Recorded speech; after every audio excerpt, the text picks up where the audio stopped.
اولین موشک قاره پیمای ایرانی با سر جنگی شدیدالانفجار نزدیک به بمب اتم.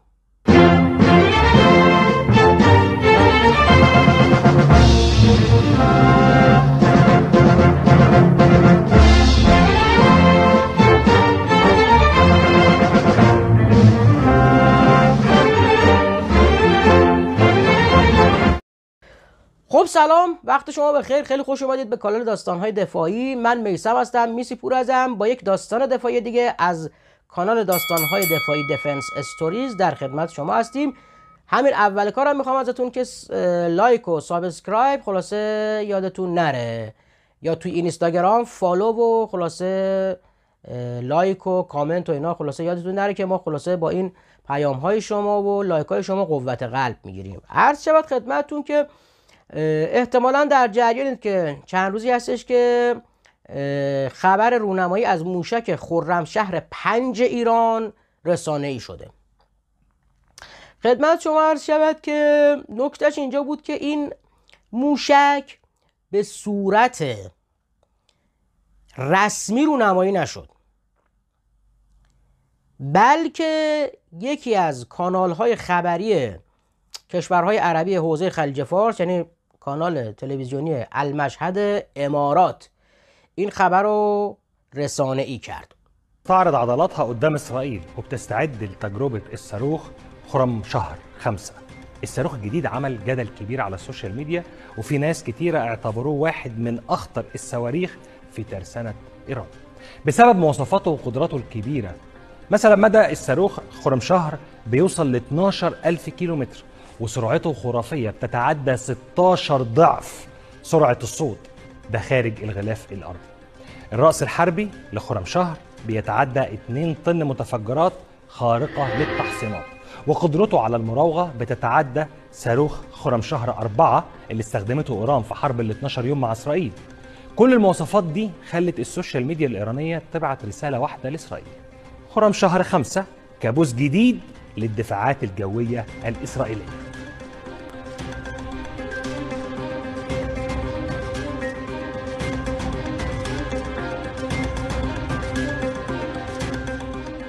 خب همونطور هم که دیدید این خبر رو این کانال به هر حال رسانه‌ای کرده. درسته که منابع داخلی ایران اون رو مطرح نکردن، ولی به هر حال اعلام اون از طرف یک کانال یک کشوری که خیلی هم با ایران همسو نیست، اگرچه الان تو حالت تخاصم با ایران نیست، ولی خب بالاخره امارات همیشه با ما در حالت به هر حال یه جور رقابت حداقل هست دیگه تو منطقه، به خاطر همین جزایر سه‌گانه و مسائل دیگه قاعدتا اون خیلی نمیاد ایرانو بزرگ کنه.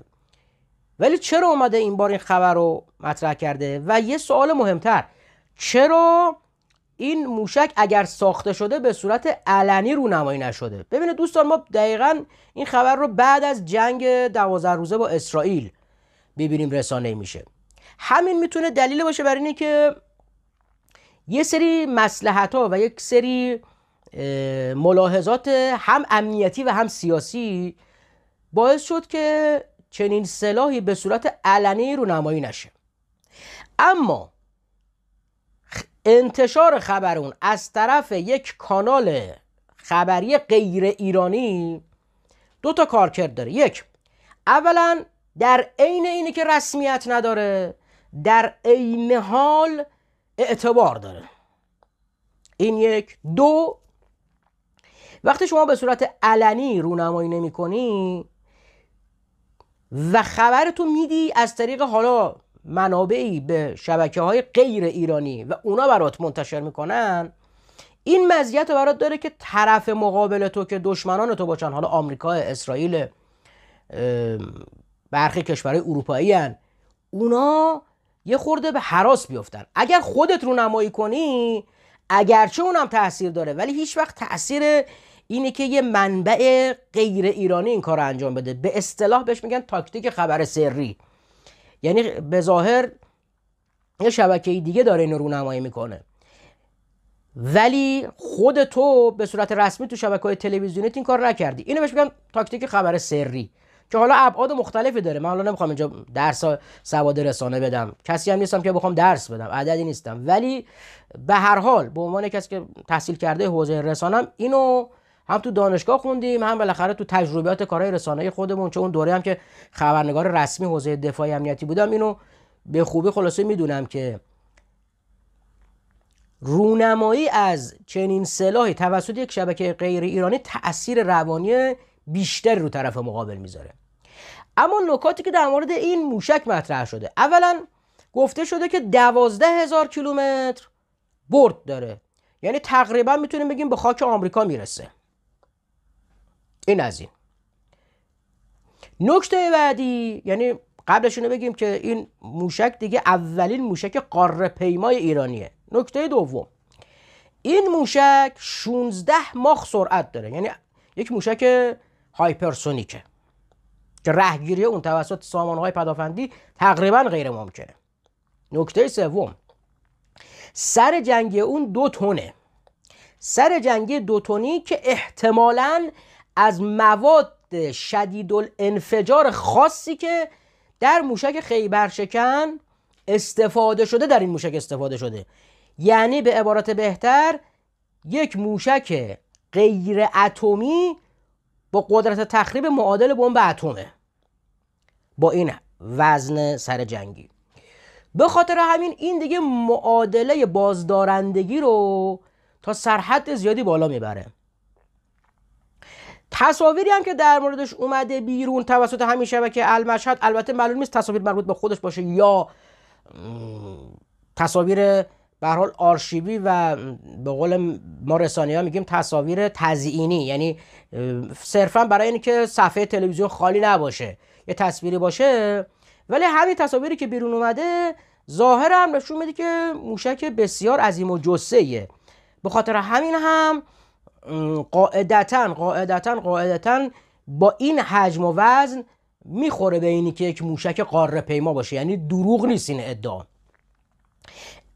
و همونطور هم که گفتم انتشار خبر اون توسط یک شبکه اماراتی که کشوریه که با ما هم همسو نیست، این ظن و گمان رو بیشتر میکنه که دستیابی به چنین سلاحی قطعا رخ داده که یک شبکه غیر ایرانی که مال یک کشور غیر همسو با ایرانه داره منتشر میشه. حالا چطوری این خبر به دست اونا رسیده؟ یه سری منابع در داخل ایران ارتباط گرفتن بهش گفتن و اونا اصلا خواستن که این شبکه این کار انجام بده. گفتم اثرات روانیش چند برابر خود موشک است. اما واقعیت اینه که خود این سلاح هم از لحاظ ایجاد بازدارندگی برای ما بسیار قابل اهمیته. یعنی وقتی شما یه موشکی داشته باشی که اتمی نباشه ولی قدرت تخریبش تقریبا به اندازه یک بمب اتم باشه، شما چند تا از این موشک رو شلیک کنی تقریبا کار چند تا بمب اتم رو داری انجام میدی. و از طرف دیگه با این برد شما خاک آمریکا رو میتونی هدف قرار بدی با این سلاح. و یه اقتداری جمهوری اسلامی کسب کرد که تمام مراکز تحقیقاتی و صحنه‌هایی که منتج به یک سیستم یا سامانه شده نسبت به این کار بزرگ تقریبا حدش به سمت صفر میل میکنه. در بخش موشک زمین به زمین فقط به شما این جمله رو میتونم بگم: مرزی برای برد وجود ندارد و امریکایی‌ها میفهمند تهدید بر علیه جمهوری اسلامی برابر است که پاسخ متقابلش خواهند دید بشه. و آمریکایی‌ها میدونن که این بار دیگه اگه بخوان اقدامی بکنن احتمال بسیار زیاد، اگر حالا شرایط سیاسی، شرایط ژئوپلیتیک دستخوش اتفاق خاصی نباشه، ایرانی ها از سلاح خودشون علیه منافع آمریکا تو داخل خود خاک آمریکا استفاده میکنن. خب اینم از داستان دفاعی این هفته. ممنون که ما رو دنبال میکنید. تا ویدیو بعدی، فعلا.